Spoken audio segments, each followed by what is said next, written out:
Two rounds down, and absolutely nothing in it between the top couple of drivers in this hotly contested championship. Hello, everybody, and welcome to RCI Friday Sprint Challenge Season 10, Round 3, coming from Upside Down Land, Bathurst, Australia. I'm Jesse Lee, joined by Austin today with Stewie behind the cameras, as per usual. We're upside down, and we're on top of a mountain. Austin, welcome in. Thanks for having me. I was struggling with these gravity boots, but no, we've flipped the cameras upside down so you guys can actually see it at home the correct way up. And no, not a kangaroo in sight. It's great to be here in Australia. Yeah, Jesse, how are you doing? I'm doing fantastic. And you talk about kangaroos. Well, it was 2019 where there were a couple of kangaroos on the racetrack, caused a safety car during the, I think that was the 1000, not the 12 hour. So I could be very much mistaken. I could have my two historic races backwards. Well, it is the Mount Panorama for round number 3. And it's going to be very interesting, as usually this season the drivers have been battling each other. Been quite exciting to watch. Today, though, they're going to have to be focusing on battling the racetrack. Yeah, Bathurst is always a race of attrition, really. I mean, very, very tight track limits coming down the hill. Coming down the hill. In fact, I don't think there really is any track limits. It's just certain peril and death, really, if you come offline or get it slightly wrong. So, no, it's you're not just fighting, as you say, Jesse. You're not just fighting the cars around you. You're fighting the track itself, and also time as well. I mean, time for qualifying. 13 minutes on the clock remaining on board with Tom Bryant, and I think this might be the this is an outlap. So 4 minutes 20, 4 minutes 20 seconds as we cross the line. So the internet will be quite happy about that kind of number. But yeah, no, starting the first lap. Well, this is qualifying, of course. You had the better part of 15 minutes, but it is a significantly long lap, a 2-minute there or about lap time around this course. Of course, you talked about invalidating a lap. You will be surprised to hear there are a couple of places where you certainly can invalidate your lap around here. We'll show you when and if it does come up. See the white lines? That is the inbounds part of the racetrack. Go a little bit further than that, you are going to touch the wall. You don't want to do that at all. We just went up the mountain straight, and now we're coming through the park section, as I call it. A lot of the park, you've got Reed Park and McPhillamy Park coming up as well, and through Skyline, the famous part of the racetrack. Got to get as close as you can through there, and now into Skyline officially, down into the S's section of the racetrack. And this is so very precise. You're going so quickly that all of a sudden you're slowing down. Most cars will be down in first or second gear around here. Second gear selected on this particular car of Tom Bryant for Connection Lost Racing. And then, of course, you have Forest Elbow and down the Conrad Straight. Called the Conrad Straight because a car very famously threw a rod coming down here at one time. Of course, back then there wasn't a kink in the straight, Austin.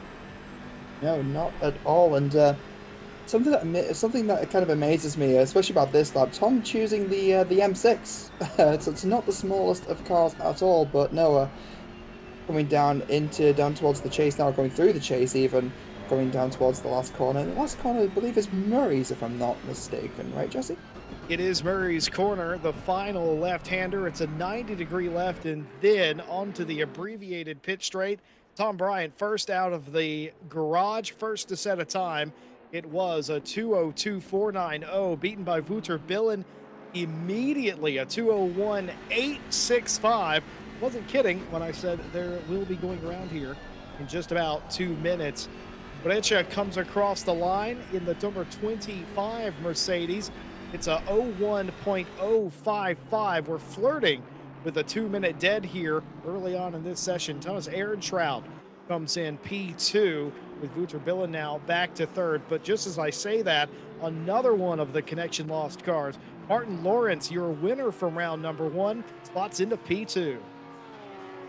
Looking at the conditions, 23 degrees, I think we will actually see a 2-minute dead. I mean, it's a 6.21 kilometer course, so it's, around about 2 minutes average lap time. I think we're going to see it, Jesse. It's such a fun track. You just see how just how close to the wall. Literally, the times that you're going to set around here are dictated by just kind of how brave that you can be. Coming down into the S's now, going down the hill, dabber brakes, drop into third, fourth, drop into third, drop into second, and you feel the car kind of load up, fall away from you, then load up again, coming down this little bit of a hill. Little bit of a twitch there from the Audi, but no, it's Thomas Freck coming down the hill there. A little bit of a wiggle going down to Forest Elbow, getting as close to that little apex marker as you can. The wall kind of like rises up on the left-hand side, and you want to aim the car for that. And no, that was a fairly clean run coming down, but it's still it's not over yet. Certainly isn't. A lot of people throw their laps away here after you get to the end of the Conrad Straight and come through the chase. Very difficult part of the racetrack to get right, especially if you're used to doing it by yourself and all of a sudden you're in the slipstream. So easy to run off towards the hotel over there through the chase. You know, they call it the chase for a reason. You are chasing people through it, and you're going to see more than your fair share side-by-side action there today. That was Free Check coming to the line. They had a little bit of a bobble, according to my eye, and was it enough? Yes, it was to improve. A nice pickup for Free Check as they go to P4 for the time being. Jaroslav Roth goes to P3. And do my eyes deceive me, or is that a current 1, 2, 3 for CLR? I think that might. Yeah, no, that is a 1, 2, 3. That is Breccia, Lawrence, and Roth. If I remember, actually, is Breccia CLR? I cannot remember. Pretty sure they are. Of course, the CLR drivers make it very difficult for us in the booth because they all drive different cars, and quite frustrating for the competition. They all drive them very well. That is true. That's always been the case. I mean, I've been a part of RCI now for a little bit, and I've always remembered the CLR cars being kind of almost the ones to beat. If they've not been up at the top, they've been very, very strong, not far behind. So, no, 1, 2, 3 here would not surprise me at all. Thomas Ehrenhout coming up into the top of the hill now, actually. Completely flat coming up there as well. I mean, that's kind of the real challenge. The track is so narrow, but you can take this whole section entirely flat, and I think that's kind of the challenge that everyone, at least secretly, kind of holds themselves to. Well, just about half of the time remaining here in qualifying. Reason that we were talking about Breccia and potentially being a CLR driver. He's a Czech driver, and a lot of the Czech drivers are CLR affiliated here today. Yeah, indeed, it's very obvious now that is a CLR car. Philippe Breccia doing their level best in the Mercedes. Mercedes always seems to run pretty good here. Might have got a draft down the Conrad that time. Would this be the 2 minutes that we've been looking for? Could this be it? I mean, coming up down towards Murray's now, I don't think the BMW is close enough to kind of pose too much of a problem in terms of pace. But that's a big toe indeed, Jesse. And coming across the line now, that is it. That is the 2 minutes, 0.720. So kind of unusual to not see a McLaren set that kind of time, but there we go. I would like to know what BMW that was that helped them out right there. All matte black BMW, but I wonder if that wasn't on purpose. Indeed, just as quickly as Breccia reset quickest lap, Martin Lawrence does it, and I don't think Lawrence had any added benefit. That was all motor in that M6 BMW. 2 minute dead, 6.25. That is the current mark to beat. 95 100ths quicker than his teammate. Aaron Shroud in the 888 up into third. Yeah, I mean, the M6 historically very, very fast in a straight line, and coming out of Forest Elbow down towards the chase, I think that might be where it's making up a lot of its time, because I suppose there's really not a whole lot of mid-speed corners here. It's all high speed, low speed, and completely flat down the straight. I mean, you know, as long as you can kind of manage the bravery coming down the hill, the M6, it actually seems like a really strong choice here. Well, the M6 was an absolute perfect choice for round number one. Almost struggled a bit at Imola a week ago. Struggled is a relative term. Still brought the car home in a top 5 position, I'm pretty sure. And if it wasn't, it was at least the top 6. An excellent run from Martin Lawrence, who continues in the series to show that they're going to be one of the cars to beat. Jaroslav Roth, the winner a week ago in that thrilling finish at Imola, down to P6 right now in the Aston. Uh, Verstappen, the quickest Aston right now in P4. They're in the pit lane, the only car in the pit lane thus far. I would suspect Chris is making some adjustments to that number 7, and they'll get back out there before this qualifying session's over. Yeah, I mean, a very narrow track, we've said before, and overtaking is not easy. So in a way, qualifying is more important here than it is at a lot of other tracks, actually.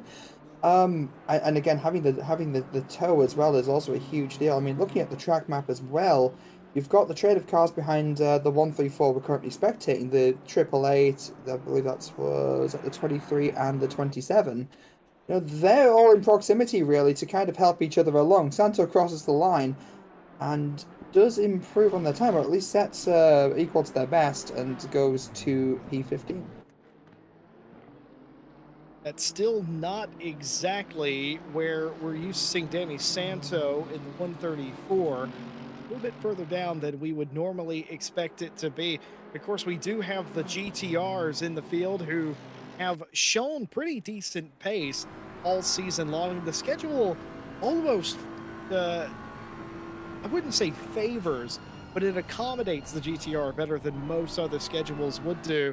Ibaki has done their level best in that car. They're 11 right about now. Jordan Daly saw him peak up inside the top 5 earlier, but hasn't been able to go quicker. Nearly everybody else has done. They're down in 12th place. Salinskis goes P3 for the last turn motorsport number 11. That was a quick one, a 2-minute 0.9 something. So that adds them as the third car in the 2-minute bracket. Yeah, so we've got a handful of cars that have been able to do that with 3 minutes remaining. Gordon Daly coming around the final corner now and coming across the line. Where's it going to put them? That's still P11, I believe. Herman Frey also coming across the line in the 181 No Name Motorsport 911. And again, not really improving into the top 10, but that is P12 for them.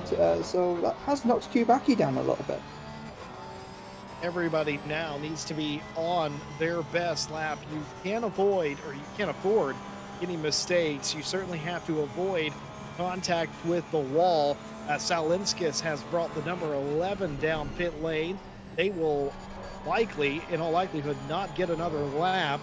There just wouldn't be enough time for them to get out of pit lane. So that's qualifying done for the third place qualified car right now. That is going to leave them susceptible to being leapfrogged here at the end. Edvardsen in the pit lane as well.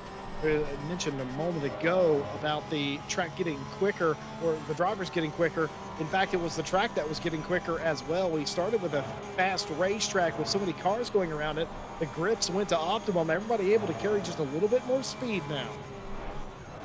I was just watching this lap of the onboard currently with Herman, losing it on the S's. Oh, it's a big one. That's a huge one. That's the Porsche trait coming through. I think he just upset the balance of the car, lifted off the throttle, back end likes to kind of go loose and step out, and of course the engine being in the back, that's a lot of weight to try and kind of correct, and not a lot of space to do it. So, no, it was. I could have sworn at one point, Jesse, that Porsche was airborne coming through the top of the hill. They were committed. Yeah, your eyes don't deceive you. That certainly was the case. You got to give credit to Michael Herman Fry, absolutely going for it, realizing it was going to need to be a great lap to improve, and just absolutely flying. You know who else is flying? Jaroslav Roth, the man we call Jersey for CLR, gets all the way back up to third, and that's what's happened to Justice. I said they were sitting in the pit lane taking no further part. Well, that is exactly what happens. You leave yourself open. Now that has moved Salinskis over on the second row of the grid. Can anybody else do battle for a top spot here? Lone Racing's Thomas Freechek trying to do damage here late in this quali session. They're actually going to get another lap here, I've just noticed as well. Yeah, 25 seconds remaining, and that was quite a strong last turn. So that's a really good setup for this lap. And nope, that's that's. I think that answers our question, Jesse. Do you know where that slip road goes, Austin? By the way. Not outside of the game, no. That just turns into a road. That just because obviously there's people that live on the racetrack, basically, right? They have their gated little areas in between the walls. That's just a road most of the Yeah, day. It's cordoned off, obviously, for racing, but you can just drive down that in real life. Quite interesting. yeah. I mean, you can go cycling around the track in real life as well. It's literally just an Oh, could open. you imagine going up the hill? Oh, I imagine coming down the hill. That bit would be fun. oh, yeah. Okay, okay. I'm with you now. So, for every pain there is a reward. There is a reward, Jesse. There is a reward. But again, I also know the police around here are actually really, really strict. Obviously, I think Australia has some of the world's toughest motoring laws, and just kind of ironic given how the reputation of Australia, how it's all a little bit kind of, dare I say, Oh, rough around the edges. And oh wow, I just saw the time on that with the 2 minutes point two. But yeah, no. Australians have a reputation for being, a bit kind of one of the lads kind of thing. And yeah, no, one of the toughest racetracks in the world. You can just drive on it anytime you want, and some of the toughest motoring laws in the world. So you can't really just go for it. in America, we have cops like to say, "Hey, if you're going to do that, take it to a racetrack." Well, in Australia, if they tried to say that, but I am at one. I think officially it's counted as either like a toll road or it's counted as a kind of like a ring road. It's kind of like the Nürburgring, actually. It certainly is interesting for the fine folks that live around the racetrack, of course. Martin Lawrence, by the way, went even quicker. He took 3 tenths out of his previous best time, and then that time took a further 2 tenths to reset quickest lap again, and he had to. Felipe Brecha came in with a quick lap as well, 3 tenths off of Martin Lawrence's pace.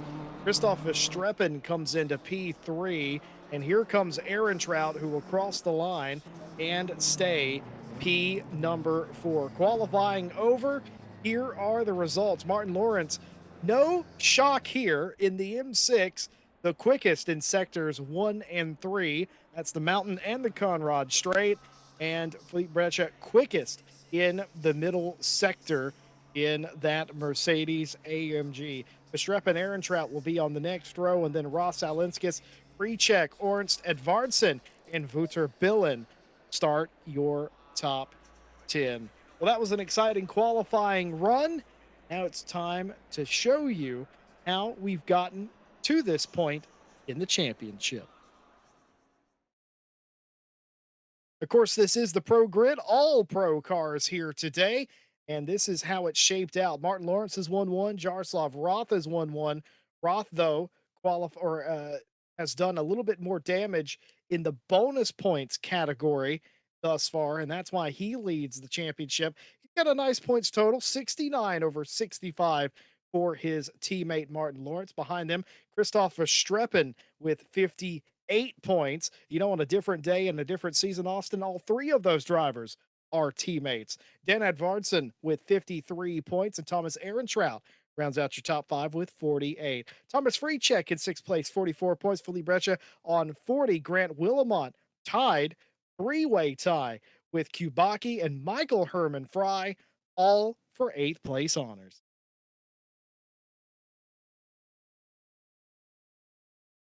Outside the top 10, Danny Santo, 31 points tied with Schaefer for those positions. Martin Lindrup tied with Becky with 25 apiece. Jackson and Ornst with 21 points apiece.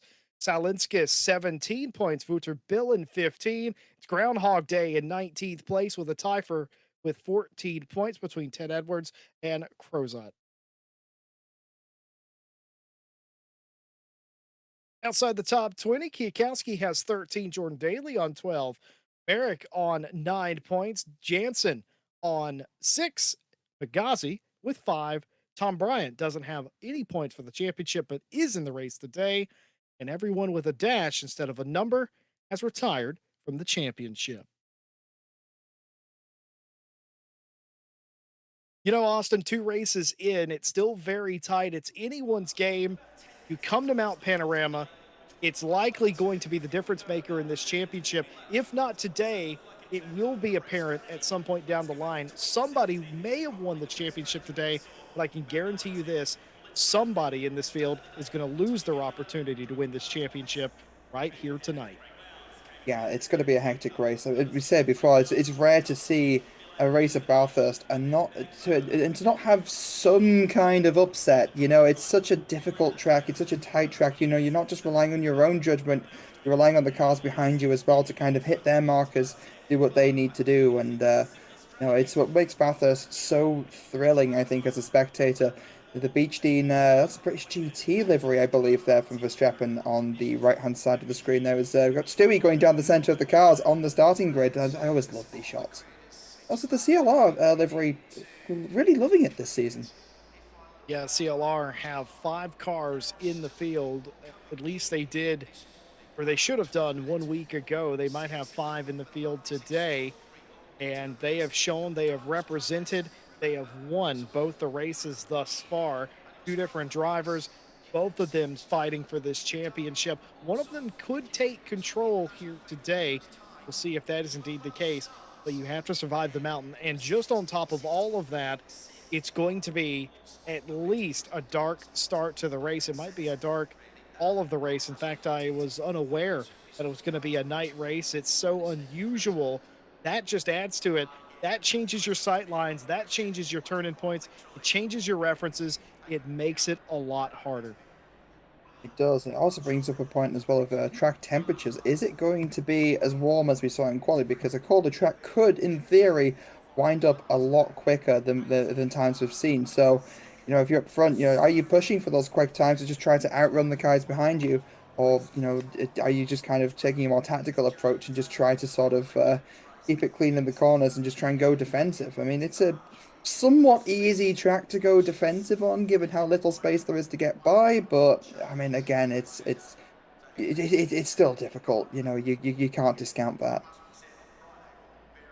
You certainly cannot. I mean, as many people that would argue that this is not a track to make passes on, it is easy to be overtaken on, especially if you have horsepower on your side and a little bit of aerodynamics up the mountain straight, and even more so, Conrad, through the chase. Easy to get caught up side by side, especially in, like, for instance, Porsche 911. A couple of other cars could be lumped in there as well. They don't quite have it on the straight, so they've got to make it all up on the mountain. And also, too, if somebody has an accident in front of you, you're likely going to be a part of it simply because on the mountain stretch, there's nowhere to go. You got two options. You can slam the brakes on and hope the guys behind you do as well, and hope you slow down in time, or you can try and go around, and that's basically rolling a dice as we start the formation lap. Quite a long formation map, to be honest, and yeah, no, I can't wait to get started, Jesse. Certainly can't, and the drivers will be anxious as well. We talked about a lot of the problem spots, a lot of the action corners on the racetrack. A couple more that we haven't even mentioned is the aptly named Hell Corner. That is HE double hockey sticks.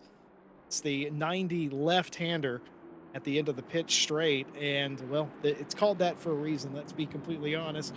Rory Bend, turn number 2, not quite as bad, but the cutting. Here's a little statistic for you. This isn't the track where we've had the most red flag restarts in RCI history, but it is the track where we've had the most responsible from the same corner, and it's the cutting technically turn number 4 and 5. We've had more pileups, more track blockages in that corner than any other racetrack.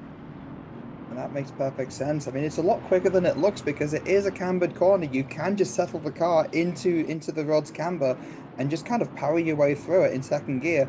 But yeah, no, with great speed also does increase the risk of quite a nasty pileup.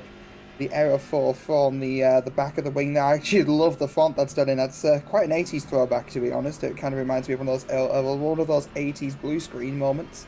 I believe we're on the back of Lawrence's rear wing on the BMW. So yeah, no, it's also quite blinding as well this time of night. So that's going to be something to bear in mind in the rear view mirror. It could be a little bit of a distraction, maybe, with so many just bright lights. If I understand my lore, I believe that the Connection Lost Racing, the CLR name, stems from them actually having issues staying connected to races where it always seemed like one of the drivers would disconnect mid race and it became a running gag. That hasn't been the case for a very long time. 2 or 3 years that I'm aware of. CLR has been around for absolute ages. There's cave drawings in the Pyrenees of CLR, but back in the day, that apparently used to be an issue. So they're like, we're CLR, we're connection lost racing because it always happens to us. But my goodness, it hasn't been a problem in recent memory, and they have been lighting up the races. We talked about it in race 2 because it came up. I'll say it now. Austin, if you're a teammate, what do? You're sharing the front row. Do you race each other as hard as you would anyone else? Is there a little bit more courtesy? What's the strategy with the teammates?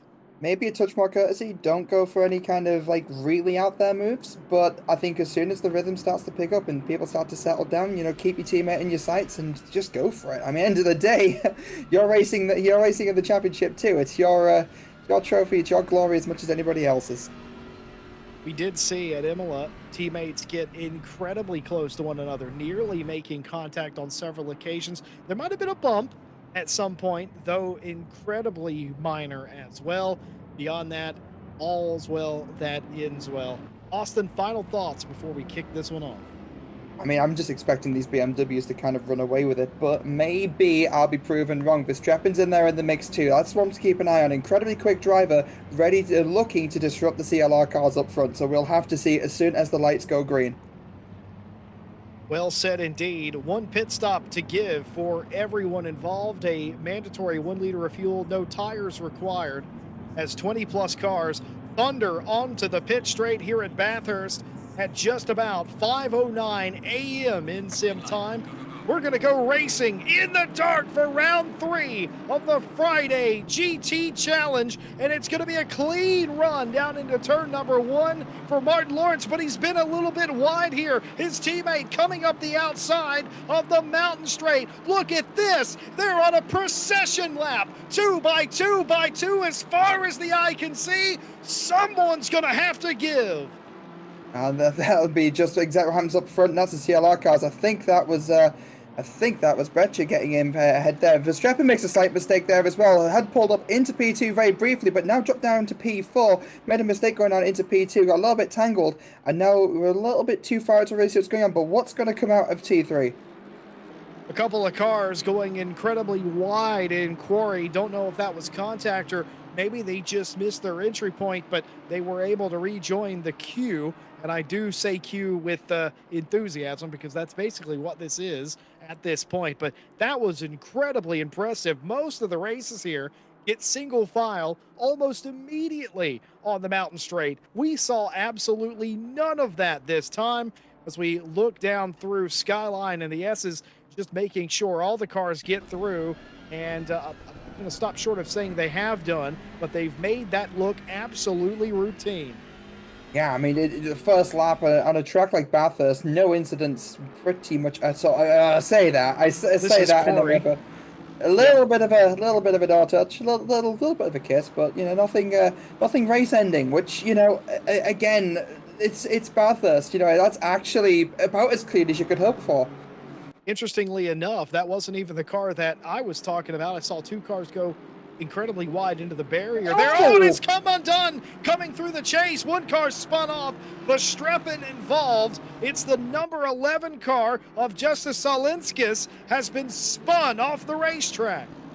Not quite sure what happened there. It was quite dark and quite difficult to sort of see who was positioned where, but it looked like Verstappen was just kind of going for the outside and maybe could just got driven a little bit across, but we'll see a replay of that now. Yeah, Verstappen going on the inside, switches to the out, and yeah, no, it looks like the BMW was actually losing it. Justice losing it a little bit right there. Yeah, it was just losing it on the grass. Yeah, no, I was just about to say, Jesse.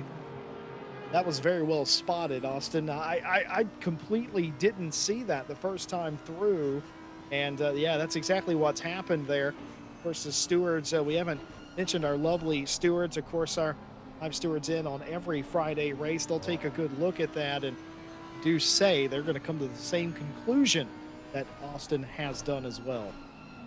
Yeah, in my opinion there, it just looked like you know, it feels like Solinkus was about to go anyway, and was just maybe helped rammed a little bit by Verstappen, but didn't change the overall outcome. But don't take my word for it. That's why we have those stewards in the box, and I don't want to crucify myself live on broadcast. But Martin Lindrup going hella defensive against that's Denise Santo, right? So in the 134 BMW M4. Well, it seems like one of the few M4s we're actually seeing out at the moment. Coming down the S, see those sparks. That Audi is running so low to the ground, and it's so impressive to see, even especially at night.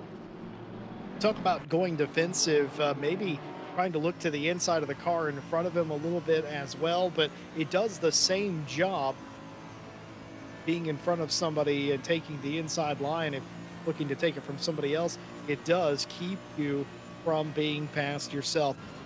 Igor Ornst for Horizon in the number 30, looking back at Verstappen, who actually did lose out a little bit with the contact with the number 11 car, Salinskis as well, and definitely lost out there. Huge run from Ornst, gets away just a little bit.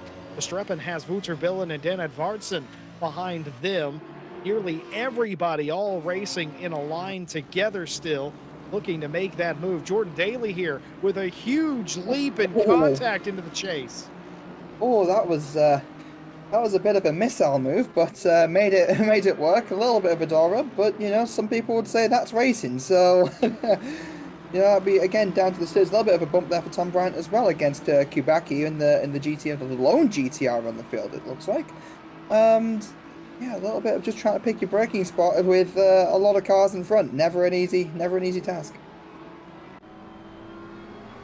Well, that's very interesting. A little bit of contact, but from Daly. And you know what's interesting about that? Normally, when you overshoot it by a mile, you send somebody off the racetrack. And technically, you didn't send him off the racetrack, though still overtake with contact. Conrad Jackson riding on board the splitter of the 123 BMW, looking at Tom Bryant, and that, well, what else could you say about a perspective like this? Danny Santo now for Tier Sim Racing Esport, and it's fast, it's furious, it's a lot of things. It's dark. Yeah, it is in fact dark, Jesse. Yeah, just coming down the hill, Tom Bryant still ahead of Jackson in the 1-2-3. Not a lot of space to overtake, especially at the top of the hill. But yeah, no, Tom Bryant holding them off, and you see the train of cars behind them as well. And I'm not too sure if Kubaki is actually pulling away. Again, we're 6 minutes into the race, and everyone's still kind of in a pretty single queue.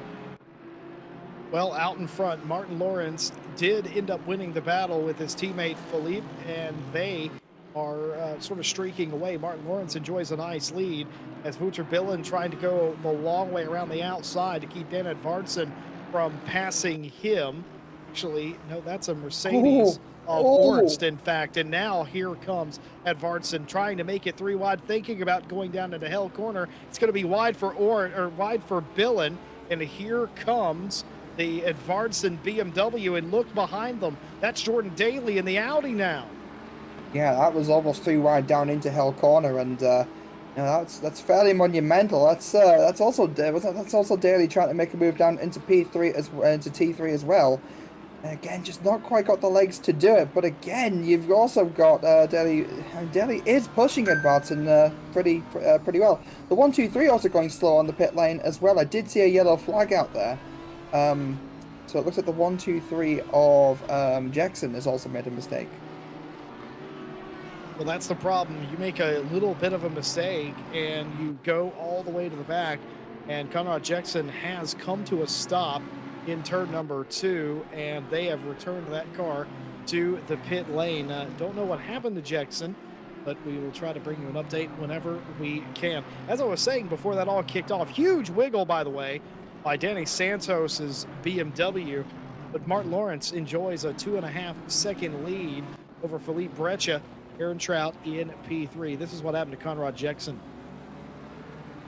Oh, just a little bit of a touch there, and yeah, that's for one of the Seattle R cars, right? That's one of the, yeah, it's Tom Bryant. So yeah, no, a little bit of little bit of a tap there, a little bit of a helping round, and no, that's the yeah, that's not the sort of thing you want to see, and that's the 1-2-3 car that's currently sat in pits currently. So I don't know if they are just serving a pit stop to repair the damage. I don't know if they've retired completely. Well, I believe that car re-crashed itself into turn number 2, Quarry Bend. Based on that, they returned to the pit lane. So we'll keep an eye on it to see if that car does indeed come back out again. Oh, this is a big crash! A big crash Oh, coming out of the chase. 4 cars, 5 cars, 6 cars all involved. The track completely blocked as everyone trying to exit the chase. One got spun around. That was enough to block the racetrack, and the entire back part of this course was blocked. Many cars involved, all of which diving down the pit lane. yeah, I'm seeing a couple of the CLR cars there as well. I saw there's definitely Bryant, and I think one of the others, maybe it was Daly, Oh, or Daly maybe not. loses it, There we and go. nobody Yeah. can avoid it. That's it. The surprising thing is as well, that happened on one of the wider parts of the racetrack where you have the grass runoffs to be able to kind of go around. So, oh, another little bit of a wobble there Oh, with the that ain't going to work out. Mercedes.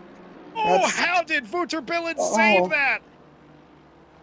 I have no clue at all. But that, again, it was such a calm race. We're praising it. You know, it's going so well. Oh, And then all of a sudden, all carnage is broken loose. I did not think that Honda was going to make this particular corner. Solman Park, I believe, is what it's called. And it's so easy to hit that wall, even in the best of times, when you're absolutely caning it, trying to get a good lap. Entering it on the grass seems like a death sentence, and it wasn't on that occasion. Tom Bryant, Lindrup, Jordan Daly, and others down the pit lane with damage, and they have been sitting there for a long time, surely fixing the damage. Verstappen looking for a move to get up into P5. They've absolutely done it on the free check. Free check looks to get back beside him, can't do it. Defensive line for Verstappen. He's going to give the outside to free check. Free check's going to take it. Will it be an over-under move? I don't think it will be. Still slow off the corner, though, for Verstappen. Free check comes down the inside. He'll have the preferred turn down into turn 1. A little bit of contact. More contact down in the hell corner. As free check able to get the spot back, and a furious flashing of the lights from Verstappen, unamused by the maneuver. Honestly, I could totally agree with Verstappen a little bit there. From looking from the angle we saw, Verstappen was literally running up against the grass, and free check just looks like they kind of just came across on the, just kind of came across them a bit, left them no room at all. But again, that'll be one for the stewards to look into as Grant Willemot is trying to hold off the flying BMW of Salinskas. That we saw have a little bit of a moment earlier. So Salinskas is currently making up positions, and on a bit of a mission, really.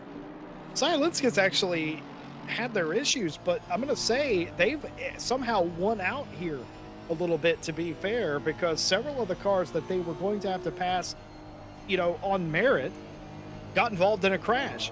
They didn't get involved in a crash there. They've gained spots all the way back inside the top 10 now. They seem to be absolutely flying. Made that pass look easy coming up the mountain straight. I mean, that's the power of the BMW as well, though, isn't it? We've said it before, it's so fast in a straight line. And no, I think you might be right. There's still 48 minutes of the race remaining, so plenty of time just to settle down, get into a rhythm, and just kind of let the car do what it does. And also do what the driver does. Obviously, these guys are really consistent and kind of have to be. And the pit stop is also going to come into strategy as well. That's true. We briefly mentioned the pit stop. The pit stop is a required 1 liter of fuel. You can base your strategy on that, of course. If you want to take less fuel at the start, have a faster lap time earlier to maybe get some positions or some speed, have a longer stop, or obviously fill it up. And Tom Bryant, who has just come out of the pit lane after repairing damage from that crash in the chase. And they've spun it coming over Skyline, and that is a very frightening place to be, stuck in the exact middle of the racetrack. Luckily, had a spot and time to get that car going. That was the 181 who passed them, Michael Herman Fry. Yeah, props to Tom there for props to Tom there for just kind of like not trying to recover as soon as possible. You're actually looking at the delta to see who's coming up the hill because it's completely blind. You're not going to be able to see. You have to rely on the delta and just kind of be patient. Let anyone coming up the hill try and find a way around you, and then move when it's safe. So, really big props to Tom there for doing that. And really big props to who, I mean, it was the Porsche, it was Frey, right, who had to sort of take evasive action to try and get around in the first place, finding a very small gap, threading a needle, threading the eye of a needle at 140 miles per hour. Yeah, I mean, it's easier said than done as well when you consider he had to go on the grass a little bit, and that is not how you want to enter the S's, and that's certainly what that's not how you want to enter Skyline or the S's. It throws off your rhythm. He's able to make the best of that particular maneuver. It, as much as I want to praise Tom Bryant for, holding the brakes and everything, he, better than anybody, should know how to do that. He's a head steward and all that stuff as well. So if he didn't, I'd be saying quite nasty things about him right about now. I mean, that is certainly something I can. Yeah, you have to lead by example, and that is something Tom has done, and that is the best thing you can ask for. But that curb at the top of Skyline, though, Jesse, I've seen so many cars lose it on that same thing. It's so easy to run like a rear wheel on, or just try and aim for it for an apex. And there'll be certain cars that can do it time and time again consistently, and then one time you go to hit the curb, the car just loses out from underneath you. But speaking of Bryant, though, Jesse, that's a drive-through for Bryant in the 42 BMW down in P18. It certainly is, and while we're talking about penalties, let's rehash some of them from the early part of the race. Austin, if something kicks off, do interrupt me, certainly. A racing incident between cars 30 and 13. No further action between cars 5 and 11 after the 11 spins. The 5 couldn't react in time. Racing incident between the 30 and the 183. Those are all lap 1 incidents. Moving on to lap 2. 5-second penalty for the 197 for a dive bomb. Forceful overtake. Position not returned on lap 2. Racing incident with car 427 and car 42. Racing incident again between car 427 and 42. Same corner, 2 different incidents deemed there, both racing incidents. Warning for car 7, not leaving enough space on the racetrack versus car number 30. That's just a warning on lap 3. And on lap 4 just now, drive-through penalty. Car 42 not leaving enough space for the 123, causing a takeout, position not returned. And that was when we saw the Tom Bryant spin the car on the mountain straight there. Yeah, yeah, I mean, that's why we got the stewards. I mean, they could sort of look at these things from multiple different angles and just try and deliver a verdict far better, than we can. And they've got the experience to be able to do that as well. And it's actually really cool being able to see these, because when I've done the commentary, casting with you guys in the past, and when I've actually done quite a lot of it with you, Jesse, we've always had the kind of post-race stewarding. So the live stewarding, it's pretty cool to see, actually. It's a really interesting process, and it's really cool to see it all happen right in front of us. Jordan Daly in the chat recounting his incident that caused a couple of cars to get involved as well. Caught the curb, unfortunately. It felt like it could have been a good one. I believe he's meaning the race. And, well, that's part of the mountain, isn't it, Austin? Some days it can just bite you out of nowhere. That's it. I mean, there's so many kind of bumps. I mean, the track is not perfectly smooth. There are certain curbs, at the top of Skyline, especially the little bit of grass on the outside going up towards the S's. You can sort of use that to try and carry and keep the speed. But if you hit that at slightly the wrong angle, you could hit it lap after lap, but then one lap hit it slightly differently, and it just spits you. Like that is it. And then all of a sudden you've lost control of the car going into a corner at 140, 150 miles per hour, and there's nothing you can do. So, but that is that is what makes Bathurst Bathurst. I don't think we'd have it any other way. By the way, folks, your eyes don't deceive you. You are starting to see a bit more orange in the sky. I believe I understand what the event manager for this series has done. They started a race in the darkness, and it will end, I believe, shortly after sunrise here in Sims. So quite a picturesque sort of timing for the race. The first half of it in darkness, but the sky, not an inky black color anymore. It's sort of a dark blue, and off to what I suspect is the east, would have to be, obviously, if it's the sunrise. It's see some orange in the sky, quite a nice orange hue appearing in the sky now. For some, though, going to come just a little bit too late. Just that, I mean, with that track temps are going up, we'll have to see what that does to the tyres as well. I mean, a lot of these cars are still bunched up. Speaking of being bunched up, Retro in P2 only 0.3 of a second behind the 171 lead of BMW as well. So, you know, these cars are, you know, they're on the offense, they're on the defense. You know, they're going to be burning up their tyres, and you know, with the rising of the sun comes the rising of the temperature. We'll have to see what happens there.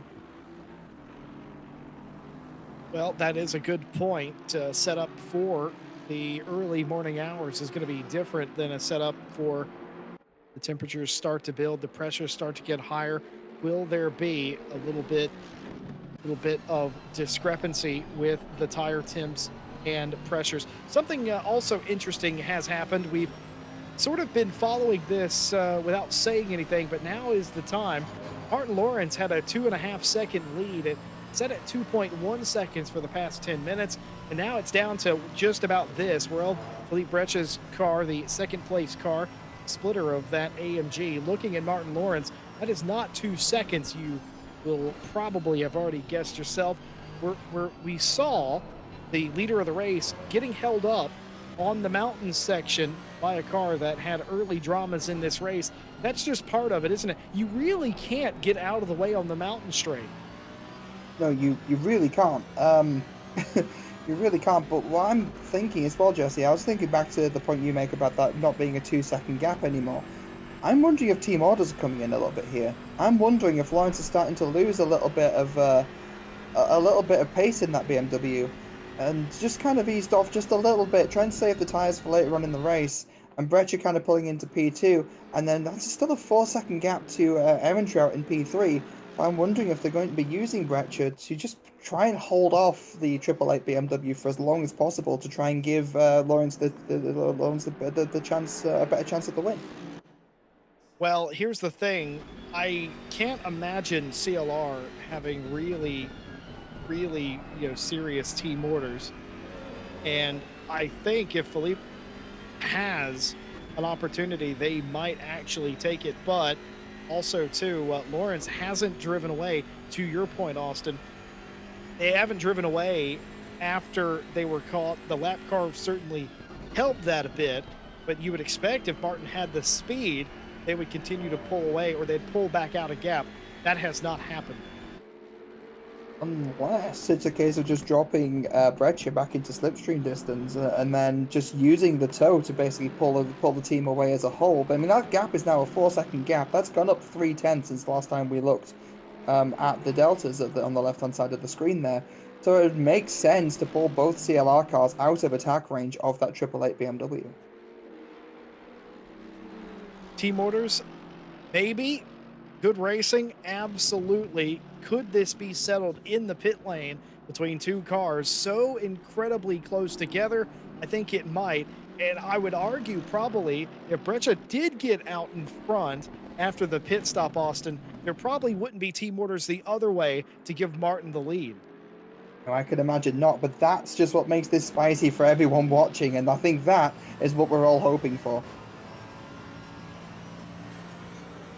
Getting down to it, getting down to the time where there should be a pit window at some point. I think it's directly in the middle of the race. We'll keep you posted on that. Nobody still running in this race has done their stopper or came in earnest.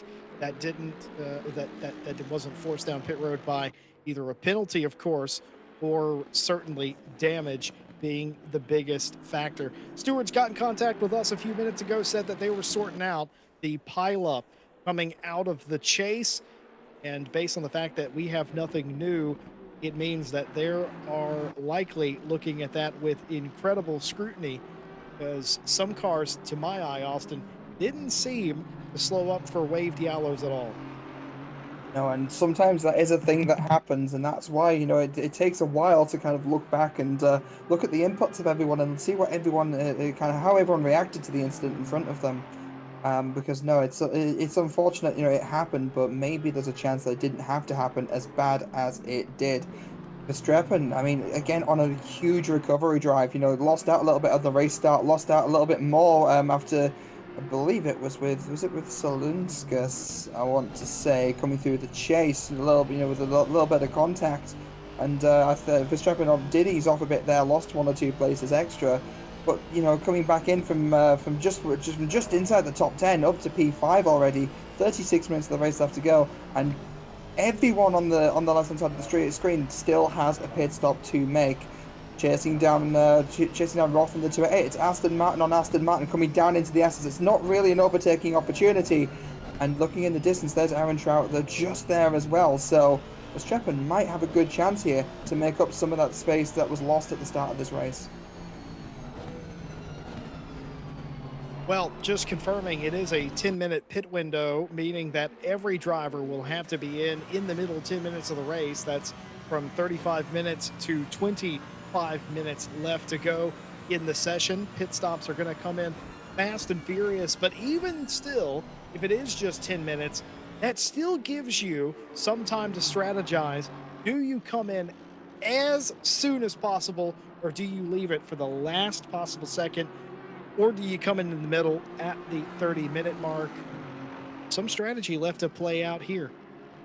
Yeah, I suppose it depends on what's happening with the cars around you. If you're like fighting with someone up ahead, maybe trying to get the undercut is the better option. You're try and get yourself out into some clean air and hope that they kind of run into traffic. Or again, likewise, if you're kind of up ahead, maybe staying out is the better option as well. Try go for the overcut. It's too hard to say. It really does depend on your position relative to the cars around you. But again, this is why this is one reason why I'm here in the box and these guys are out here racing. These guys are so good at being able to judge that kind of thing. Verstappen on the back of Yaroslav Roth coming through T2, coming up to T3 now. And not really an overtaking opportunity, but a really good opportunity to set the car up, to make the most, and maybe to make a move into the chase. Just got to stay within a certain distance, and just to be able to strike, really. More and more of the sky being replaced with the orangey glow of dawn. The orange in the sky, of course, is the lit up clouds that we have. Not a whole lot. The weather widget says it's completely sunny, not a cloud in the sky, but I can guarantee you that isn't the case, as I am definitely seeing the orangey clouds in the sky. Still a beautiful morning, albeit slightly warm for 5:30 a.m. I think we could all possibly agree with. Lawrence still leads. It's a tangible lead, and by the way, the third car from CLR inside the top 5, Jersey, Jaroslav Roth, trying to fight off Christoph Verstappen here. Certainly not an easy fight to take. I mean, we've seen Verstappen win so many championships, especially, my usual home over on the Thursdays. So, we know how fast Verstappen can be. I think they might actually have fallen out of attack range a little bit going over the mountain there. It's so hard to keep within a certain distance, especially when you factor in dirty air and losing the aerodynamics in the high-speed section at the top of the hill. But again, it's an opportunity at the very least. I'll tell you something, nobody's winning the manufacturer battle here between these two, because these are identical cars, at least from a badge standpoint. The setups could be completely different, but you get my gist. Nobody has a horsepower advantage or a drag differential or braking at whatever. It's absolutely the same across the board. That's a blessing and a curse. It means you're not going to get beat on a section of the racetrack. Tom Bryant has crashed again in a very, very frightening spot of the racetrack. Oh, he just got up on the curb and he's going to hit Solomon Park directly on the nose, roll back across the racetrack. Luckily, he happens to be on the opposite side of the track compared to most of the traffic, and he's pulled that car over and he's returned it to the garage. Yeah, a little bit of a kiss with the wall there from Roth as we cut the cameras back. But no, big hit for big hit there for Bryant. Verstappen still chasing down Roth despite that hit. Doesn't seem to have lost out on too much, has the 288. But again, this is all going to come down to Verstappen's exit coming down at the Forest Elbow. Can they get the better exit? Can they use the slipstream? Can they make a move down towards the chase? Looking at the distance now, I'm not entirely convinced, but we'll have to just sort of see what Verstappen can pull out here. By the way, just a recap for you. Remember, Verstappen involved in the issue with Silenskis. Remember when Silenskis was slightly sideways? They did give Verstappen a warning for that, Austin, simply because they didn't leave enough space for the car on the, what would technically have been the inside. At that point, it was the outside at the time, but it would have eventually been the inside, of course. And they gave the 7 a warning for that anyway, but no actual penalty. Oh, and it's a huge slide from Roth. Roth gets too much curve coming off of the Murray's corner, and it's going to be a swap of position and a swap of fortune. Roth gets sent backwards, but Verstappen says thank you very much. And so often when you're in matched machinery, that's the kind of opportunity you have to wait for, and when you're afforded that opportunity, you have to strike. That's it. I mean, I would hazard a guess here, Jesse, and say that about 70% of the passes we'll see around Bathurst will just be a case of, can you keep it cleaner than the guy ahead of you? Can you not make the mistakes that these guys might make ahead or around you? And that is the best way really to get around, by just staying consistent and you're keeping clean. And that's what Verstappen is very good at doing. Just a few laps ago, the 888 Audi was within sight. They have fallen back slightly, so these guys have been scrapping. They've lost time. They've cost themselves here a little bit. But now that Verstappen's clear, with the sparks showering that 288 Aston, was Verstappen able to start catching up to that 888? Being told Wouter Billen had a issue coming through the the chase here. Let me see. Just to get my notes back. Yeah, he sure did. Wouter Billen died in the chase is the report I got, meaning that he had a big accident. So Billen has retired the 181 car for tonight's event. This is one of those tracks, though, isn't it? You rarely see a small accident at Bathurst. It's usually, if there's been an accident, assume that someone has someone has left the server. No, but looking at the deltas here, Jesse, Lawrence and Breccia seem to have equalized out a little bit. That was 4.2 seconds back to Aaron Trout there, where they were pulling ahead by quite a margin before. I mean, as I say, that 4.473 as we come across the timing line. But no, it's the gains that the two CLR cars are making aren't as big as they were just a few laps ago. So, obviously everyone falling into a rhythm, everyone finding their kind of pace. That's Willamot, and I believe that's Ted Edwards going side by side in the Race Ventura car. Getting outbroken. Oh, too much! But it is too much. Yeah, I've done that. I've done that a few times myself, Austin. Could you tell? I knew it was too much before he made it to the wall. I've unfortunately, that is the turn that is my bane of my existence. Quarry Bend, as it's very deceptive. Can carry a lot of speed. It is a cambered corner, of course, but the problem is that if you go over the cambered section, it flattens off on top, and you can't straddle it. You get up that far, no matter how much you turn, and you're still going into the wall. Have to attack that at an acute angle. Was unable to do so. Went a little bit too quick, trying to keep position, because he knew if he did a couple of corners more, he would have had the advantage. He was trying so hard to gain an advantage there, put himself on the wall, gave himself damage. A couple of cars still yet to come in for their pit stop, 4 minutes or so left on that timer. Many of the cars have already come in. No real surprise to see the top runner staying out as long as possible, though.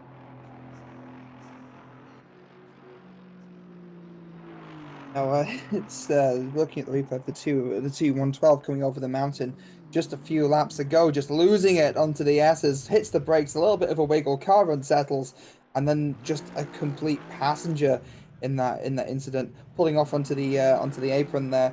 and just try and get go where it's nice and safe. There's no one coming up behind, and that is kind of the best sort of situation that you can hope for as we cut back to the race.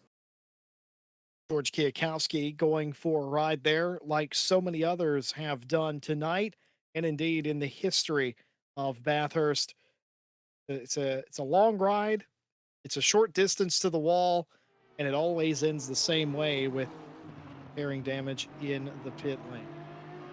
This is Billin, by the way. This is Billin's accident in the cutting. He got most of the way around that corner, unsettled the car a second time on the outer curb, and went head on into the wall. I mean, we're getting to that point of the race now, aren't we, Jesse, where we're starting to see these kind of mistakes come in. And yeah, people paying quite a big price for it. Only 1 minute and a half, by the way, left of the pit window. And I'm counting 4 cars that are still yet to stop, including our race leaders in the top 3. Verstappen has stopped in P4. Not entirely certain where they've got the P7. You know something? I think Verstappen has a chance here. 31 seconds behind. Verstappen has a chance here at making up the space on the stop. That's a good point. Christoph Verstappen, quickest out of the pit lane over Roth. Keep in mind, Verstappen and Roth were fighting each other just a few laps ago. Now it's a 3.2 second gap between those two. Not only did Verstappen have a decent pit stop, he is only 31 seconds. It's a very short pit lane here at Bathurst. It doesn't take you a long time. What is important is what service is required from the top 3 in the pit lane. And even if only one of those cars has a longer pit stop than usual, maybe adding a little extra fuel that they didn't have at the start, or maybe repairing a second or two of damage, who knows? Certainly nobody taking tires here, I wouldn't think. Then it could all be in Verstappen's hands. Martin Lawrence's entry to pit lane here. Take a look and see what happened here. Over the curbs, bouncing, and wow, as close as you like. Everybody trying to maximize that very tight pit line. Yeah, but you don't want to go over with too much speed, because that in itself is a drive-through penalty, and we've seen it before. People have got a drive-through penalty for speeding, and then while serving the penalty, incurred a second. So that's certainly something to definitely avoid. Both cars coming out of pit lane now. Aaron Trout also coming out. Verstappen gained a second on...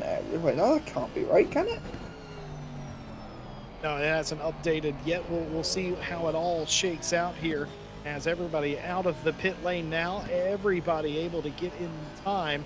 It's always scary coming into the last second like that. If you would have had a spin and had to do a 15-point turn at the top of the mountain, you might have violated the pit limit there and caused yourself all sorts of problems. Nobody did that, of course. Everybody was able to come in during the 10 minutes that they were allotted, get their pit stop. That window done and over with now. Jersey just about losing it, exiting the cutting. Oh, that was a bit of a wiggle, a bit of a wiggle on there, and that's the kind of thing you want to avoid. I see Vadson just ahead as well, so I don't think they're quite in range. Up with this race car. Yeah, I wonder if we did see a bit of a clip on the right-hand side earlier on in the race with the battle with Verstappen. I wonder if there's damage that hasn't been repaired for this car. And I'm wondering if that's had any kind of long-term effects. Maybe there was a little bit of aero that's kind of damaged, or maybe it kind of put a bit of pressure on the on that side of the tires or on the wheels, or maybe it's changed the camber slightly and it's kind of eating the tires more than expected. But no, you're right. Something on that car is not acting as it should. Looking at the replay now, it looks a little bit messy. Oh, yeah. BMW gets it wrong, and yeah, it's all kinds of messed up. I'll tell you what, the stewards aren't going to like that one bit. They're going to have to sort through that as well. Jersey, of course, had a slower stop than most as well, so they lost a few spots. They completely fell out of the battle with Verstappen. Dan Edvardsen had a decent stop and is able to leapfrog them as well. Roth, not coming into the pit lane, is going to soldier on and try to salvage the last 22 and a half minutes of this race. Daylight well and truly upon us. The darkness fading. Light is prevailing here in or on the mountain, I should say. Martin Lawrence still holds a tangible lead over Philippe Breccia, and it's just about 1 second, Oh nine no. tenths. Michael Herman Fry sideways in a scary part of the racetrack just before you get to Forest Elbow and able to get it all going. Did this start in the S's? You bet it did. Over the curb, you can't do that. And into the wall. He's going to reverse here at some point, surely. Yes, there it is. And what he's doing with that is he's trying to get out of the way. He knows where the racing line is there, Austin, and realizing, well, I'm in more danger if I don't back up. That's it. You just kind of just look at the delta, hope you've got the time to move, because if you don't, obviously you don't want a car to come up, pick a path around you, and then you roll into them. So it's one of those. You have to be so careful. Speaking of being careful, Speaking of, Breccia almost getting very friendly with Lawrence there and down towards Forest Elbow. But yeah, no, I think oh, did Jersey crash again? Oh no, it's Wall. same thing as before, that wall. Yeah, you just got a little bit of understeer, and that car's just stepping out just a little bit more than he'd like. Huge championship implications. That is your championship leader, Jaroslav Roth, into the pit lane after a crash in Solomon Park and ending in McPhillamy Park, I'm pretty sure. He has brought that car to the garage, and that is going to be the door down on that CLR car. It's all done for that driver. It is all to play for these two CLR drivers. Lawrence qualified on pole and has led the way the majority of the day, but Philippe has not allowed him to get any sort of distance between them. It was just about a second after the pit stop. Breccia was able to close it down almost immediately. Again, we go back to team orders. Certainly not, right? They're going to let them race. Oh, I think they kind of have to, like, really. I mean, it's too thrilling of a race, and there's too many points on show. But with Roth, in the garage now, I mean, there's no points for teams, is there? It's all driver based, so it's kind of let these guys kind of go at it. Speaking of Roth retiring, by the way, Jesse, you did say at the start of this race could make or break someone's championship, and I think we might have just seen that. I reckon you are absolutely right. What happened to Philippe here? Oh, got really close to the wall. I don't know if he tagged it or not, but it doesn't matter. That is enough to make you start paying a little extra attention. And fortunately, didn't lose a whole lot, about half a second, but didn't really do any tangible damage to the car or the tires. It's race on in the final 19. That's it. I mean, when these high-level drivers make a mistake like that, it usually means one of a few things. And there's usually either something wrong with the car and the car's starting to fall away a bit, or maybe just that lapse of concentration. These guys are so good at finding a rhythm and just finding kind of where the pace is. And I'd hazard a guess and say that these guys, there was a very strong chance that they're only driving at like 70, 80%, because you can't drive 100% all the time. You have to keep something in reserve. So if that rhythm gets interrupted and you see like a small tag like that, that could be the sign of an early sign of fatigue, or maybe a little bit of rattling going on mentally for the driver. So, obviously Breccia's been chasing Lawrence for pretty much this entire race. We'll have to see how this one unfolds.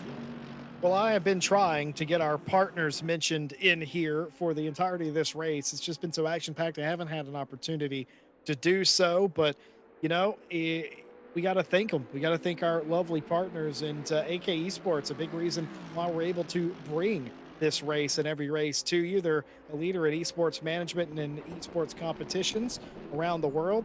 For more information on the services they can provide you can visit akesports.it. We highly recommend them. Digital Motorsports has all the top brands and is your one-stop shop for everything sim racing. Doesn't matter if you're looking for a brand new rim or a full rig, Digital Motorsports has you covered. Visit their website, link in the description.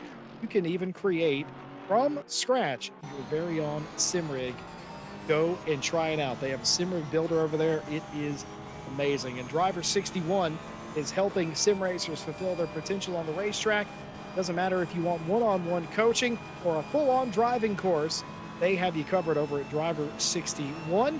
RCI viewers can get 25% off using the discount code in the description of the video. Thank you for using Driver 61. My goodness, Austin, this race has flown by. It really has. I mean, it's 17 minutes remaining. We're almost 45 minutes in. It does not feel like it. I mean, it's easy for us to say that in the booth, but I don't know if some of the drivers would agree with us right now. That's Herman Frey, who's had had a few moments now over the course of since we started the broadcast, and let alone the race. And that will be them making their way around George Kwiatkowski in the BGG Sim Racing 212 Aston Martin. So. Yeah, some penalties look like they're coming in as well, Jesse. Verstappen with a 5-second penalty just flashed up on my screen there, and Edvardsen with a 5-second. That's been there a little while, actually. Right, you are. And by the way, let's go ahead to go all the way back on the 4th lap. The big accident that everyone was involved in, of course, they have adjudicated all of that. This is from lap 4 onward. A warning for car 181 for spinning on their own, holding brakes. Oh, the 197 spins on their own and holds their brakes. The 181 fails to slow down for the spinning car, causing unavoidable contact. I believe that's meant to say avoidable contact because the 181 got a warning there. 5-second penalty for car 427. Failure to slow down for an incident, causing avoidable contact with multiple cars.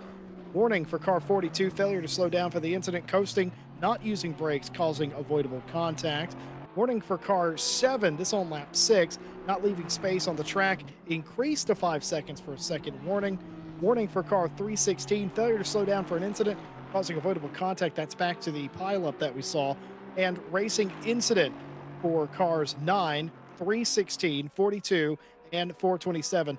Unsighted from incident by 316, but able to slow down appropriately to minimize contact.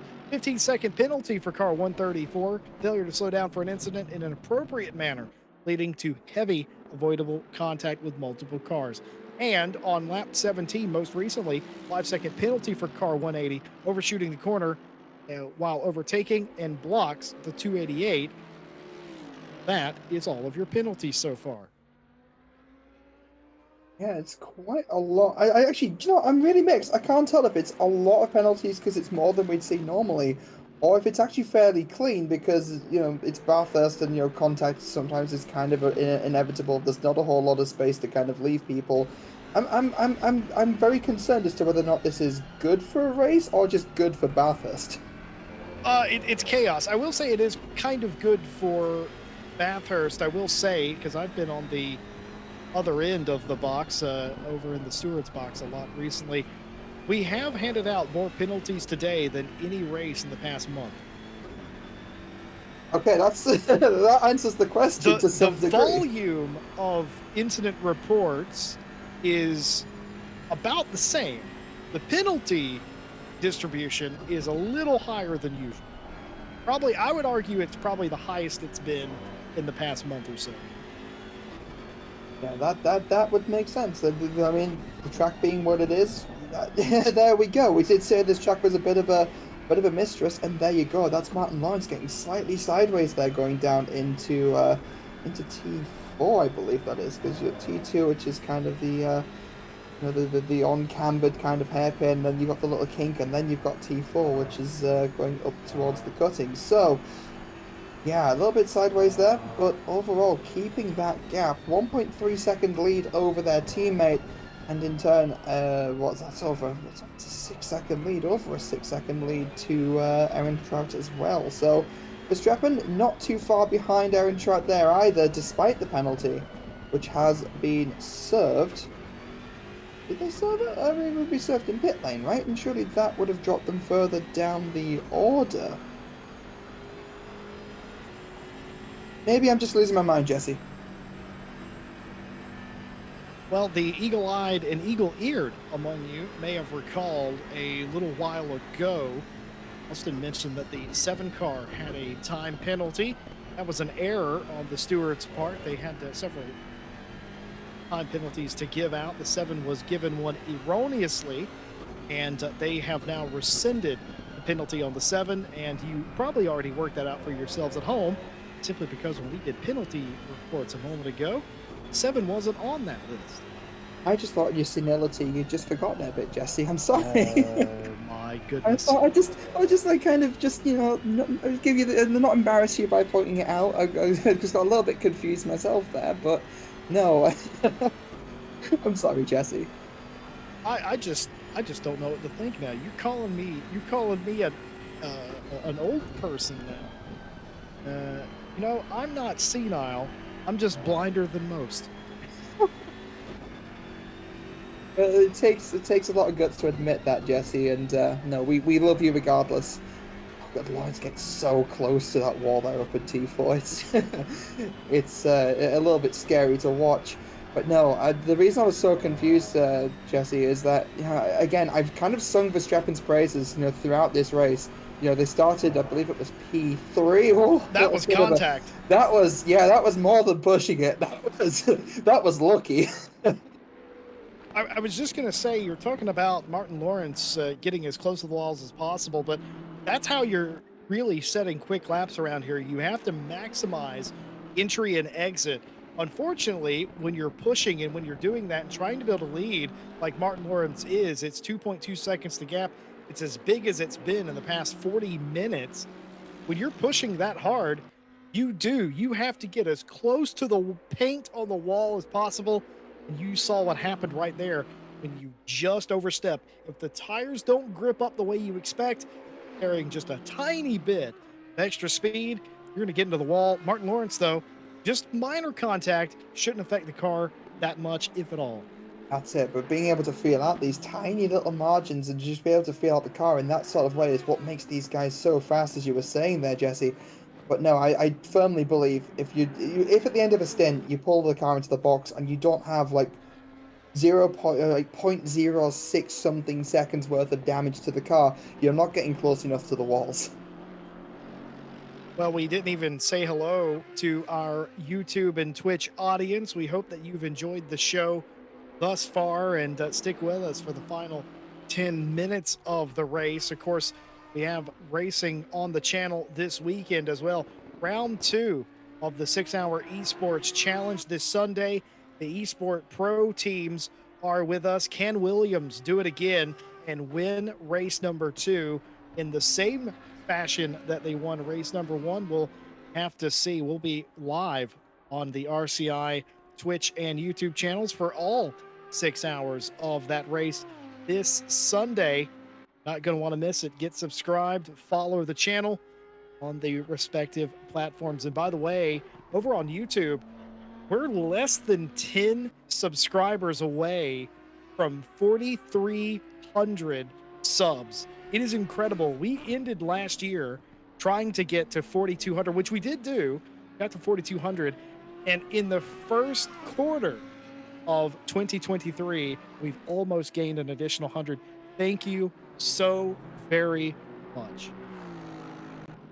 I mean, if I may add as well, it's only going to get more exciting. New content coming for ACC coming very soon. I believe it's what 90. Do no. go on, Austin. Don't let me interrupt you when I'm groaning. Sorry. No, it's okay. I'm really rooting for Verstappen here. They've gone through so much this race. Started P3, dropped down, and pulled back to P4. 9 minutes of the race remaining, and literally has the Triple Eight in sight.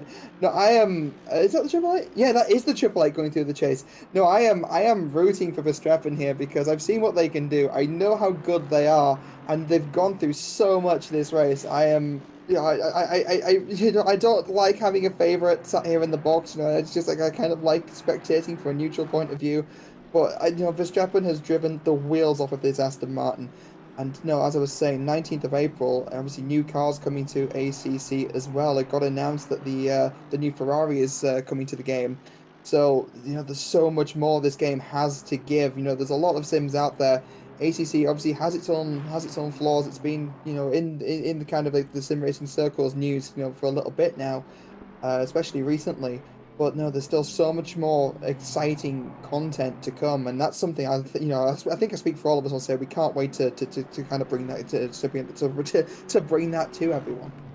Yeah, the 296 Ferrari GT3 car, and also don't forget the Lamborghini Huracan GT3 Evo 2 also coming, announced that it is coming as well. It is happy days again for ACC. Every time new content comes out for ACC, there are people that tend to speculate this will be the last content update, and Kunos probably are sitting there grinning when they read stuff like that because they know what's coming out and they know that that's not true in the slightest. So an absolute treat in a little less than a month's time. New cars with ACC, and you know what that means? Everyone Austin's going to hit the track and try it out, see how it compares to the other cars, and well, sometimes that has worked out an absolute treat. When the M4 came out, everybody was wanting to drive the M4. It was so good, and obviously BOP has regulated that car quite nicely, admittedly, as we ride on board one of the BMWs. But oh man, I cannot personally wait to take that forward. It looks so good. I mean, it's an entirely new platform for Ferrari. It's not just another 488 kind of refresh. God, I mean, the Lamborghini is great. It'd be really good to see more Lamborghini representation on the grid. Obviously, you don't see it too often. I mean, I don't even think there's one on the field right now. You see it every now and again in iRacing, though. But no, especially in ACC, the Lamborghini's kind of fallen out of favour a little bit. It'd be good to see that back, but it's also good to see an entirely new platform, entirely new car in itself. So I can't wait, and it's it's also a good opportunity to join the RCI Discord and get involved and come here and race it yourself. Certainly is. Wow, that was an expertly planted. Do you think anyone noticed that was a plug? It's almost like I've done this before, Jesse. That was so smooth. That could have been in a cosmetic commercial. Pretty sure. But yeah, absolutely. RaceRCI.com. Join us, won't you? New cars coming. Of course, they will be available for competition in whatever series is starting after the date that those cars come out. So right from the get-go, racing in pro competition or whatever skill level you have. Your rookie starting out, we have splits for that as well. For all of our series, we do not leave anyone out here in this community. It's great. I mean, heck, I remember the 6 hours of Barcelona, Jesse, quite a few years ago during the pandemic, I believe. That was my introduction to RCI. And that race and it was the 3 hours of, was it 3? Yeah, it was 3 hours of Spa that we did, like, way back when. And here I am in the booth with you now. So, I came here to race and So you're saying your career has taken a downturn? Oh, entirely. Absolutely entirely. It's one of the best mistakes I ever made. Oh, that was speedy. But no, again, it goes to show you come here to race and you find a family. So, yeah, no, totally worth it. It's an absolute pleasure to have you. Austin should be here with you for the rest of the season. And, well, it's we don't have a Thursday champ broadcasted currently, but Austin says, well, I think I could give Fridays a shot. Austin, Friday is like Thursday, except it's a different day of the week. Yeah, it's like it's the whole 24 hours after Thursday. Isn't that crazy how time works? Speaking of how time works, 4 minutes left in the race, fully daylight now. The sun has risen in the sky just a little bit. The lights not as necessary as they used to be, still nice to have at this juncture. Martin Lawrence, who pulled out a 2+ second lead, has lost all of it again here in the final 4 minutes of the race. That gap has come down. The question I have is, oh my gosh, Philippe gets into the wall, but only just repainting the wall with Connection Lost Racing Blue. Let's ride on board. Let's listen. He didn't touch the wall, we're being told. I swear I saw sparks coming out of that. Guys, you've let this whole time. There's only 3 minutes remaining. Don't end it now. Aaron Chow is only 7 seconds behind. There's not enough time or space to make a mistake now, guys. You have to hold on to that 0.260 of a second behind their teammate in the running in the top two. I think Breccia wants this, Jesse. I think Breccia really wants to try and pull this out. Speaking of connecting the CLR cars, that's Bryant off. We'll find out what happened there. Well, he was something happened that led him to being in the grass, and he couldn't control the car from beyond that. He's hit 3 or 4 more walls after running wide, and I don't know if he's a Pokemon trainer, but he's trying to catch them all today, and catch them all being the the wall, I'm afraid. But maybe going back to these team order speculations are kind of hard to avoid, despite but it's just a bit of fun. There's no team It's orders going on here, no, though. no. This This is is not. this is a this is a crash gate situation, Jesse. Trying to This trigger a safety car just to try and calm the Lewis two. Hamilton's about to be gifted a victory here if these two cars come together. That was an F1 reference, by the way. It really was a 2021 reference, which it may be in a parallel universe, Jesse. Maybe in a parallel universe. Oh my goodness! And of course, Thomas Ehrentrout sitting back there like, yeah, go ahead, hit each other, race each other, do something. That's it. Just kind of sitting back, just hoping for a bit of a mistake. But no, the CLR car is just trying to trigger an RCI safety car, which we don't have this race, obviously, so that won't work. But no, Tom Daly just trying to leave maybe some victory colours on the wall, but don't leave them prematurely. This is far from over. A minute and a half remaining.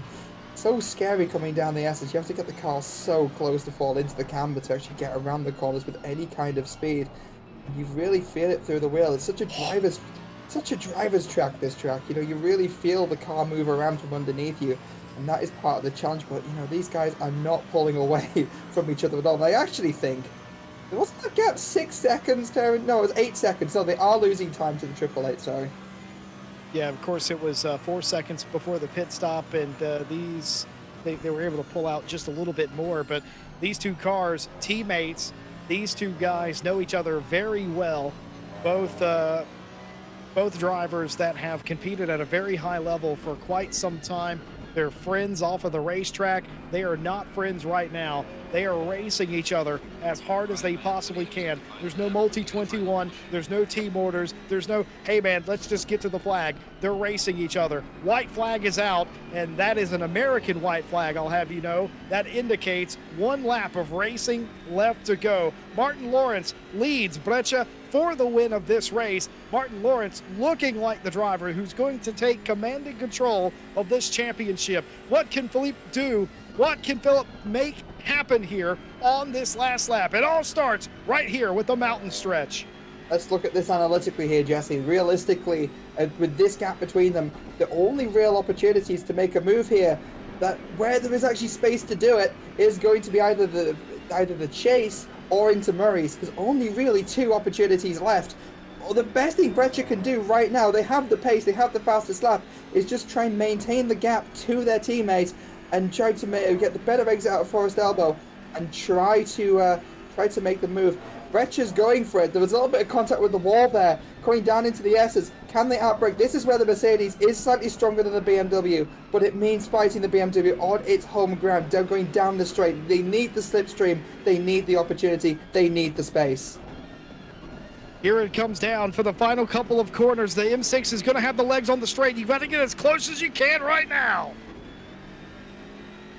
This is where it's going to be won or lost for Breccia, I think, coming down here. If they don't have the opportunity down the chase, they need to open the opportunity into Murray's.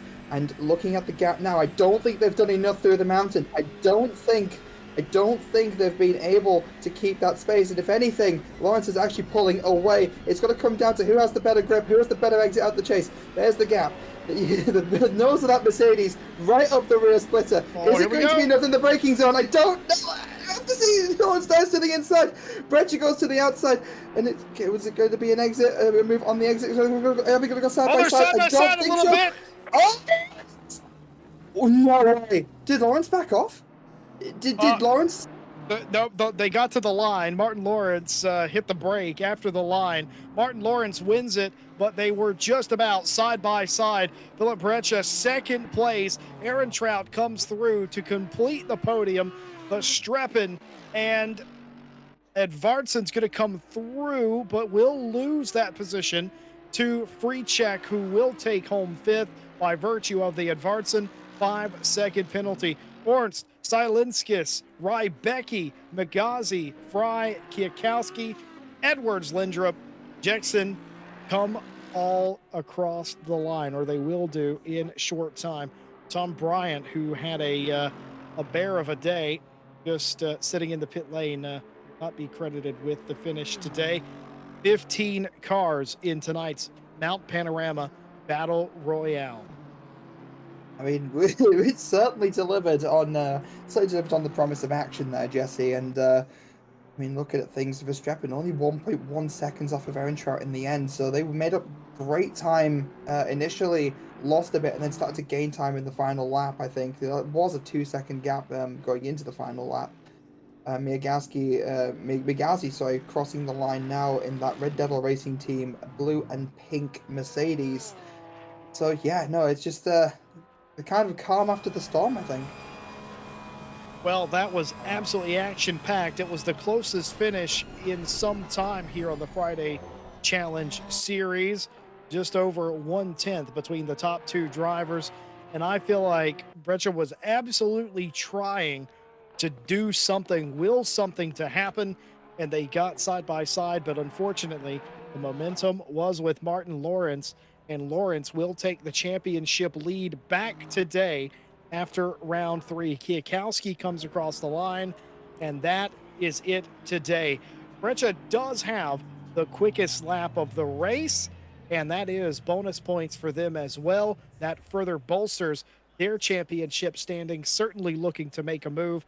Your championship leader, Jaroslav Roth, doesn't finish the race today, will not get any points. This will become their drop round as well. Hard to believe it. We started with 23 plus drivers. We finished with 15 still running. That's why I called it the Battle Royale. 22 on the clock. I could have sworn there was a 23rd at some point. Might be hallucinating again because I'm senile. Austin, your thoughts? I mean, I'm still processing everything. That was, it doesn't feel like it was an hour's race at all. Plenty of action. I'm surprised to see a Mercedes take fastest lap, but we're looking at the top two drivers. They've been so dominant throughout, so you can't really, you can't really be too surprised there. When the skill setting of the drivers is so high. But again, what a finish! You can't really argue with a race like that, can you, Jesse? You sure can't. And a big thank you to our final partners, Go Setups. They provide excellent ACC setups for different skill levels. Doesn't if you're looking for a professional esports setup, they've got that. They also have safer alternatives for anyone else as well. It's a matter of preference, of course. They have everything for you over at Go Setups. Visit the link in the description to browse their premium setup shop today. Thank you all for the people that have visited the link and, of course, made a purchase. We see you doing that, and we appreciate you using our link and making Go Setups purchases. We hope you're dominating out on the track with them. And, of course, Fanatec, the global leader in high end sim racing hardware, from load cell pedals to direct drive bases, they're doing it all, and they do it better than almost anyone else. Can help RCI by using the affiliate link when making purchases from Fanatec. Of course, once again, thank you all for doing so, for using the affiliate link. Well, it was an action-packed day on the mountain, the perfect precursor to this weekend's race, the 6-hour esports challenge on Sunday, round number 2. As said earlier, Williams Esports won round number 1. Just what an excellent drive from everyone there, Charlie Crossland included. They're looking to make it 2 in a row. Can anybody stop their domination? We'll have to see on the racetrack this weekend. And of course, if you haven't heard the news, the new Monday Champ signups are open on racerci.com. It is, drum roll please, a Maserati Cup Series. No traction control, no ABS, not because we've turned it off. The car just doesn't have it. Maserati Cup coming to you on Monday. Go to the website, racerci.com. Do your pre quali. I heard Austin's going to drive. I mean, I could. That could be a lot of fun. Let's just hope it doesn't rain. I don't like getting wet. I have insider information on that, and I don't know if it's public, so I can't say. I can tell you that I have been looking at the forecast. Here's a hint: most of it is dry. So there you have it. But Maserati Cup, always fun. We've done a race like this before. Insane. But again, you want to be involved in that. It's going to be chaos. It's going to be beautiful at any rate. Thank you all for watching this evening. We appreciate you spending a little bit of your Friday evening with us. Austin, welcome back to the booth. Unfortunate the race was a little boring today. Oh yeah, no, it's a total drowsy. I'm off to sleep, guys. You had to wake me up halfway through. Well, thank you so much for being with me today. Should be Tim Peck and Austin with you next week. Big thank you to all of you again for being with us. Like, subscribe, follow over on Twitch as well. Road to 4,300 subs on YouTube. We're on the road to bolstering our Twitch viewership as well. Awesome to have you along with us. On behalf of everybody here at RCI, though, I've been Jesse Lee, joined by Austin and Stewie behind the cameras. We thank you for watching, but until next time, have a good night.